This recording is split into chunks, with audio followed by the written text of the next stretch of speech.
Hi everyone, Neville Aga here, and today I'm going to be doing a book review of Raving Fans by Ken Blanchard. This is a business book that says a revolutionary approach to customer service, aims to be a customer service business book. I think there are other points in here besides customer service, but we'll get to that in a minute. So, basics of the book. Book summary, it says three basic things about what to do to create raving fans in your business. The first one is to decide what you want to do, discover what your customers want you to do, and then deliver all that plus one. Good principles, definitely good principles of any business practice, any successful business practice. I like also the format. It doesn't just go in and say, here is principle number one, here's principle number two.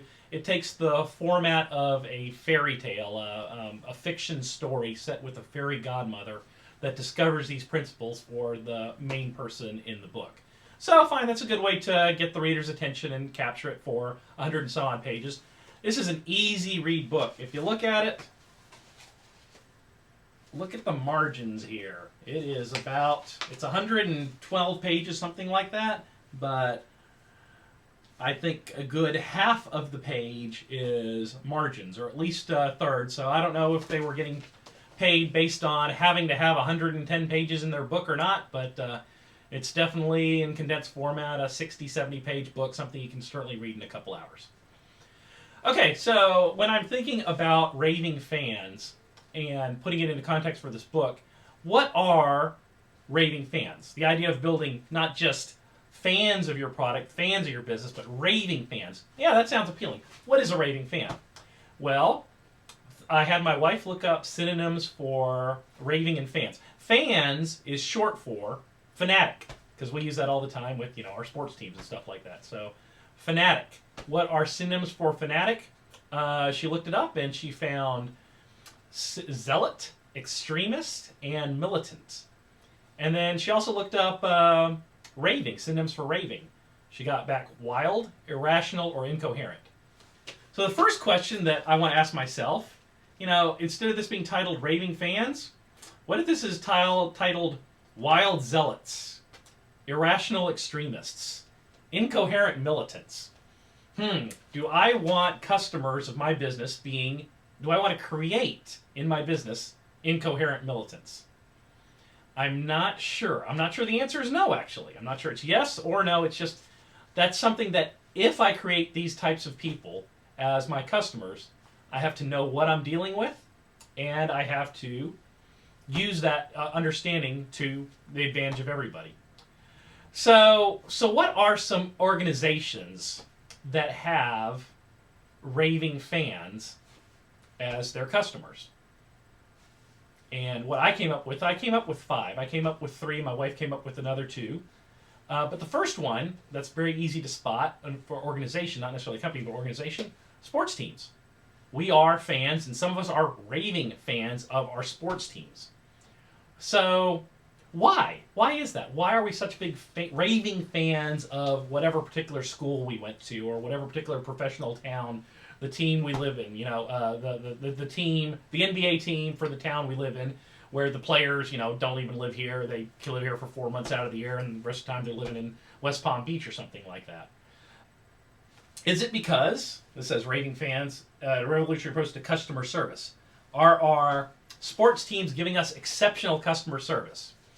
Well, unless you consider being left outside in sub-zero temperatures for 5 hours while you scream at the top of your lungs as you watch linemen go battle each other, and you pay them for the privilege to go sit outside in sub-zero temperatures or in the rain and scream for 5 hours, I would say that's not necessarily good customer service. And I wouldn't call, when it's 105-degree heat and you're playing a game and they're trying to sell you a bottle of water for $7 a bottle, that's also probably not good customer service.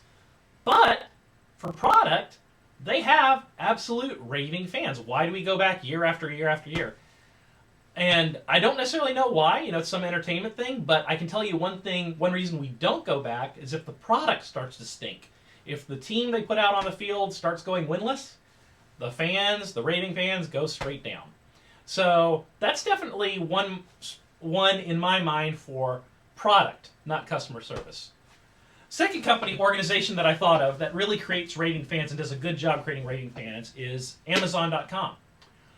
And also, I'd say that that's not a customer service type thing. I'm sure they have great customer service, and I'm sure if I send an email to them or some kind of chat link on their website or something like that, I'll get a good response back in a certain amount of time. But honestly, I'm a fan of Amazon.com because they give me good, consistent product. It's a good website, and whatever I buy in it, I know it's going to be right at the cheapest that I can buy it for, and I get delivered fast. In fact, this book is courtesy of Amazon.com. So I'm a fan of Amazon.com, but it doesn't necessarily have to do with any customer service they gave me. A third one, and disclosure, I work for Cisco Systems, but Cisco creates raving fans. We do through our CCIE program. We set a bar really, really high for professional certification that people have to study till 1 o'clock, 2 o'clock in the morning every day for months. And these aren't kids at 18, 19 years old. These are professionals, 30s, 40s, 50s, that have to go through that again for months and months and months, fly halfway across the country, fail an exam, fail lab, and then finally pass a lab to get certified. But in that process of setting that extremely high bar, we create raving fans. We create people that are bought in to this organization, this service, this way of doing things. So by not setting our standards low, I believe is also a good way to create raving fans. My wife also thought of a couple more. The first one she thought of was Coke. And she'll go into a restaurant and we'll say, I would like, what would you like to drink? I would like a Coke. They say, Pepsi okay? No thanks. I'll just have water instead. What gets us customers to that kind of level? It's not because of any customer service that Coke does. Again, I don't know a single person from the bottling vendors or anything else like that calls me up, that wishes me happy birthday on my birthday or anything else like that. It's just a good, consistent product, and they have incredible marketing. And that combination creates raving fans. So, I think the idea that customer service creating raving fans might be a little bit of a fallacy. I think it has to start with, this is Neville's view, it has to start with product. But once you have your product, absolutely, customer service is an important part of it. And the whole idea of decide, discover, deliver is a great formula to maintain a high level in any of our business relationships. So some specific examples from the book that I really like. So one of the principles in here is don't be a duck, be an eagle. Ducks just sit around quack, quack, quack, complaining this, complaining that. Be an eagle, soar above, know what you're doing, what your customers want, deliver +1. Great. Absolutely like that vision, and that's something we can all definitely buy into. I also like the idea of working within well-defined windows. It does say that we need to understand what our well-defined service window is and work inside that, not get outside of our comfort zone and then just try to deliver an average or even a below average customer service experience in something that we don't know about. Hey, forget that. Deliver ecstatic, outstanding customer service events in what you know. Great, makes perfect sense in the world on that.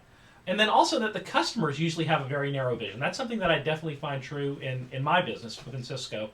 So we might have 15 different reasons when we launch a new product that people should upgrade to it. 1, 2, 3, 4, 5, 6, whatever. Uses less power, something like that. Has 5 new features in, all those kind of things. Customers sometimes get really narrow on one particular thing. Hey, the height of this thing is a problem. I have no room in my racks and stuff like that. So physically, I need something that's 1U, half a U, whatever. Make it 0. Make it go virtual. Make it go to the cloud and make it get 0U in my data center and stuff like that. And they'll get very wrapped around that. So understanding that and meeting that need is very critical. So they do point that out in this book, and I agree wholeheartedly with that. So, and finally, consistency. He does bring that up in the +1, in the deliver part of it. That every time you deliver, be consistent.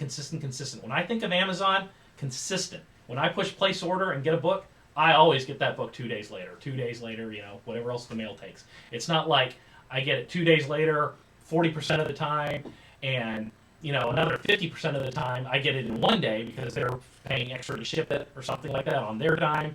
But another 10% of the time I get it after 5, 6 days. Unacceptable. And they point that out in this book. Be consistent in your product. Coke. When my wife opens up a can of Coke at a restaurant, she gets the same consistent taste. And that's huge. So the consistency is a great idea. He has a couple examples in here with his fictional Varley's department store and his fictional grocery store where they say, doing customer service, oh, we'll do everything that the store across the street's doing, plus much more. We'll gift wrap it for you for free, etc., and we'll meet their price. I don't think that is... I think that's a little bit unrealistic and unnecessary. When Cisco, when we send out our customer survey links, and we have raving fans within our customer base that give satisfaction, Cisco, complete satisfaction, 5. Satisfaction of your sales team, 5. Satisfaction of the products, 5, 5, 5, 5, 5. If they give something below a 5, typically they'll give like a 3, that means just average satisfaction, or neutral, it's going to be on price. But that doesn't necessarily always deter them, because just like the sports teams, I don't cheer for my university or something like that, and then they're giving me highly discounted or free tickets or anything else. They're really giving me nothing.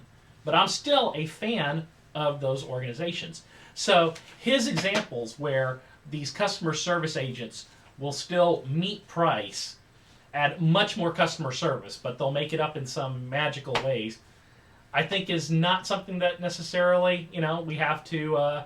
you have to be careful. Some people are very price conscious, and where we work in public sector especially, some people are very price conscious, driven by budgets. But when you create raving fans, that's people that satisfied and get maybe purchases and stuff like that. You have to meet their prices. But if you create a raving fan, then price is probably not going to be a barrier. I mean, we see that all the time with Apple, right? People line out outside the street to pay a premium for those Apple iPad tablets when they can get them cheaper from, even like say something like Amazon Kindle. So I'm not sure that necessarily hits the mark. But again, so overall, I found it a great book. This summary's gone a little bit longer than I wanted to anyway, so thank you for watching for 12 minutes. Raving Fans, Ken Blanchard, talks about customer service, talks about decide, discover, deliver. Decide what you want to do, discover what your clients want to do, and then deliver all that plus one. Great model, great model. Don't forget about product. Don't forget about building a great product. If you have a couple hours, it's a quick and easy read. Give it a read. Thanks for watching.